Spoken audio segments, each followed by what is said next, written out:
Some movies you just watch, but some movies, they get under your skin and they just stay there. Today, we're dissecting the anatomy of one of those films, a cinematic masterpiece that completely redefined the thriller genre, Seven. There's this quote that just perfectly sums up the whole experience. To get people's attention, you have to hit them with a sledgehammer. And wow, is that true for this film?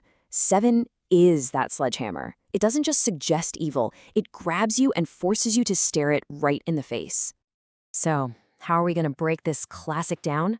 Well, first, we'll dive into the core conflict and the characters.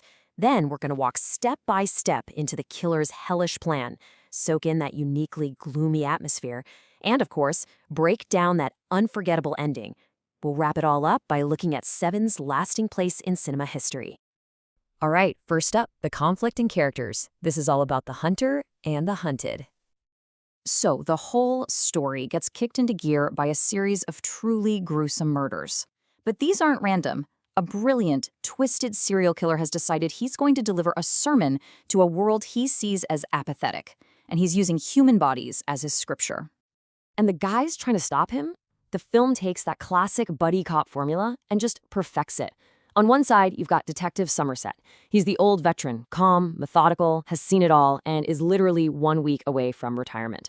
On the other side, you've got Detective Mills. He's young, idealistic, a total hothead, and desperate to prove himself. They are complete opposites, thrown together to navigate this absolute hell.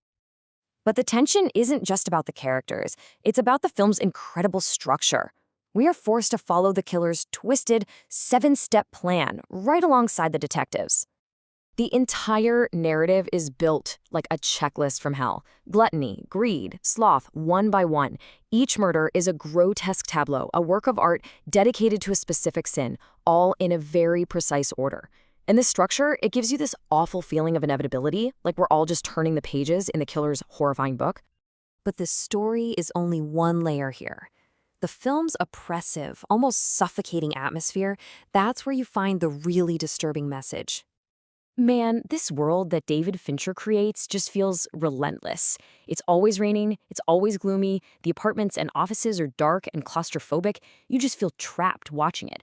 And here's the brilliant part. The city is never named. That suggests this moral decay, this rot, it could be happening anywhere. The setting itself basically becomes a character designed to make you feel dread. So why all the doom and gloom? Well, it all points to the film's central theme, that we've normalized the 7 deadly sins.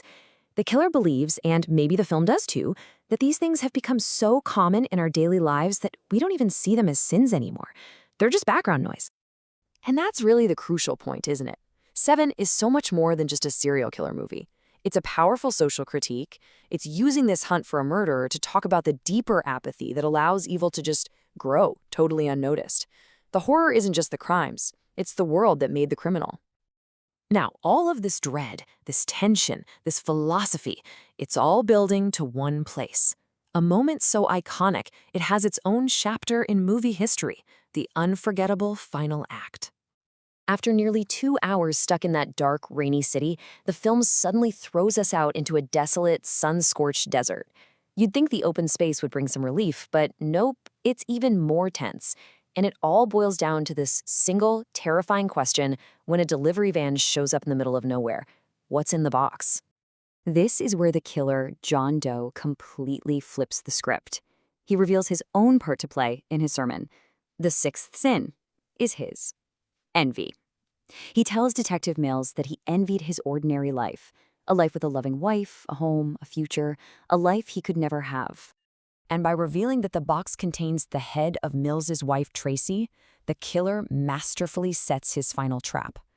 See, he doesn't commit the 7th sin himself. He architects it. He pushes the idealistic detective over the edge until he becomes the living embodiment of wrath. It's one of the most devastating twists in film history. The killer achieves his goal not despite getting caught, but because he got caught. He turns his own death into the final, horrifying exclamation point on his sermon. He proves his point that sin is everywhere, even inside the very man trying to stop him. He wins. So, after all these years, why do we still talk about this film? What makes Seven a true cult classic? Well, its influence is just undeniable. It set a whole new standard for the psychological thriller, showing the genre could be smart, stylish, and deep. You can see Seven's DNA all over the place, from the moral traps in the Saw series to just about any dark detective show that came after. And of course, you've got those unforgettable performances from Morgan Freeman, Brad Pitt, and Kevin Spacey's chilling appearance as the villain. It's legendary stuff. So to sum it all up, Seven is just a masterclass in tension. It takes the familiar story of two cops hunting a killer and weaves in these deep, unsettling questions about sin and modern life, all leading to one of the most devastating endings ever put on film. And that leaves us with the film's final, chilling question. John Doe's crimes were monstrous, absolutely, but he claimed he was just holding up a mirror to the world. So the film leaves you asking yourself, in a world that feels saturated with horror, is the greatest sin of all simply looking the other way?